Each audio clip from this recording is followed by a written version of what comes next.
Hi, welcome back. If you haven't been here before and it's your first time, my name's Lee. Okay, so yesterday I made a video about the EU's proposed new sanctions on Russia because I feel that the EU and the US and its couple of other Western allies feel that the sanction they've previously put on Russia are not working in the way they expected. So they're trying to ramp up sanctions, and as I explained in yesterday's video, I will put that video here if you, or here, can't remember which side it is, but I will put that video here if you'd like to go and have a look at that. It's quite interesting. So as you know, the UK are now not part of the EU, but I'll just read you this tweet that Liz Truss, the UK Foreign Secretary, tweeted out yesterday. And it says, "Our new sanctions will deliberate the Russian economy further." And then she lists the sanctions: end all Russian energy imports, assets frozen of Russia's largest bank, Sberbank, total ban on new outward investment to Russia. And she then goes on to say in a tweet that was done slightly before that, "We're going to further cripple Putin's war machine. Today I've announced our toughest sanctions yet, targeting Russia's energy industry, as well as hitting more banks, businesses and oligarchs who are financing Russia's abhorrent crimes in Ukraine." Now, as we will see in a minute when I jump into the Reuters article, I feel Liz Truss is being a little bit misleading with what she's saying in that tweet, because they haven't actually banned any Russian energy. So let's now jump into the articles. I'm going to discuss the one that covers the UK, and then I'm going to further discuss the one that covers the meeting the EU had on Wednesday of this week. Okay, so first the one about the UK, which is headlined, "UK to ban Russian coal and freeze assets of Sberbank." Now, I am not sure what the implication will be of freezing the assets on Sberbank. I would imagine it's just another Russian bank that they're imposing sanctions on, and I suspect that Russia will move more and more to asking its customers to pay in rubles, which we're already seeing a move to that, and I suspect Russia are just continuing to move their plans to that. So article starts off, "Britain froze the assets of Russia's largest bank, Sberbank, on Wednesday and says it would ban imports of Russian coal by the end of 2022. Now, the main bit here is would ban Russian coal by the end of 2022. Liz was a little bit economical with the truth. Her tweet suggested that it was being banned right away. It then goes on to say a further 8 oligarchs active in industries including fertilizers, oil, gas, trucks and diamonds were also sanctioned by Britain. Now, I feel all that's going to do is just going to cause more problems. We saw that they're going to ban trucks, fertilizers. Now, fertilizers obviously are big in growing food, and that's also going to cause other world problems, which I plan to do a video on later. And then it goes on to say it will also ban outward investment to Russia, which was worth over £11 billion in 2020, and the export of key oil refining equipment and catalysts. Now, I think the problem here is that the UK have already divorced themselves from Europe and have seen their trade suffer from that. So this is going to impose more hardship on British companies, I would imagine.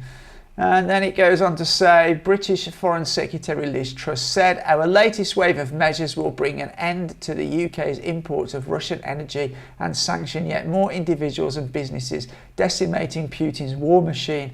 Well, to be honest, it's doing no such thing, because they're not banning Russian energy at all. Britain is still reliant on quite a large amount of Russian gas, and there's nothing mentioned about that. In fact, a banning of coal, which is what the EU proposed yesterday, will not affect UK that much, as Britain only used about 1.6 million tonnes of coal from Russia in 2020, which is when I have the latest figures. So I just really think that Liz Truss is not being that economical with the truth in that tweet. And as for it decimating Putin's war machine, to be honest, while Russia are still selling their oil and gas, and in fact this year they will have probably a bigger trade surplus than they did last year due to the sanctions that the West has imposed. It's caused the price of oil and gas to rise, which means more money will be paid to Russia for that energy. Okay, so now let's jump to the second Reuters report, which is the one about EU countries hunt for global coal stocks as Russia ban looms. Now, as I mentioned in the video I did yesterday, the EU were proposing to ban imports of coal from Russia. And they were also going to discuss banning imports of oil and gas. Now, if we look at this report here, the European Commission on Tuesday proposed new sanctions against Moscow over its invasion of Ukraine, including a ban on buying Russian coal. But then we scroll down a bit further. They obviously had their meeting on Wednesday, and it says EU diplomats failed to approve on Wednesday the new proposed sanctions as technical issues needed to be addressed, including on whether a ban on coal would affect existing contracts. Diplomats were optimistic about the possibility of reaching a compromise in a new meeting of EU envoys on Thursday, sources said. From what I understand, the main pushback was from Germany and Italy, and I think it was Austria. Germany are one of the bigger users of Russian energy, and it will be interesting to see if they do come to a conclusion on Thursday. Similar to the UK, it's all well and good saying that they've banned coal, but the ban doesn't take effect till the end of this year, and by then things will have been forgotten and they may just not impose that ban at all. And the other thing that will happen from this is that, you know, taking Russian coal out of the market will just put more pressure on other coal exporting countries to either increase production, or there'll be a shortage of coal in the international market, which will in effect push prices up. And that's sort of mentioned here in the article. German coal importers group VDKI on Wednesday said the country should be able to find alternatives to Russian hard coal imports by the peak demand winter season, but there will be technical issues and increased costs.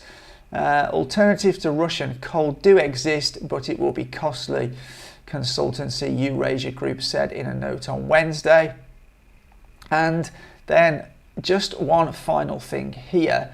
Again, you know, we see that the US are the winners from this Russia-Ukraine conflict. Imports from the US in March totaled 809,000 tonnes, rising by 30.3% year on year, and their highest level since October 2019. So it does seem that the US are one of the bigger winners in this conflict, and that's at the expense of the European economy. So as you can see, the EU have effectively failed to get a ban on Russian energy. And what you've got to remember is we're talking about coal here, which is the smallest of the energy resources that the EU buy from Russia. So I find it would be much more difficult to push through similar sanctions on oil, or especially gas, as the EU depends much more on Russian gas especially than it does coal. And I noticed that Hungary, who've just re-elected Viktor Orban with an overwhelming majority, are in talks with Russia to pay for their energy in rubles and have no intention of cutting off their energy supplies from Russia.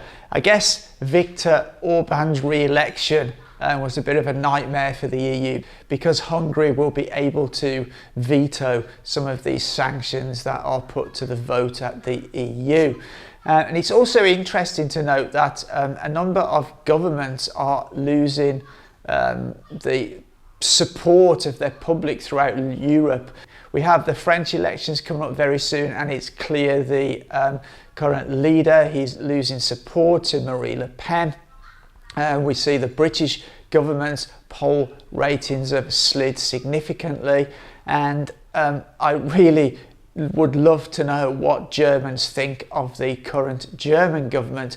I can't help thinking if Angela Merkel would have still been in charge in Germany, things would be looking very different at this stage. So if you're German, I'd really love to know in the comments what the mood of the German people are at the moment. That would be really interesting to know.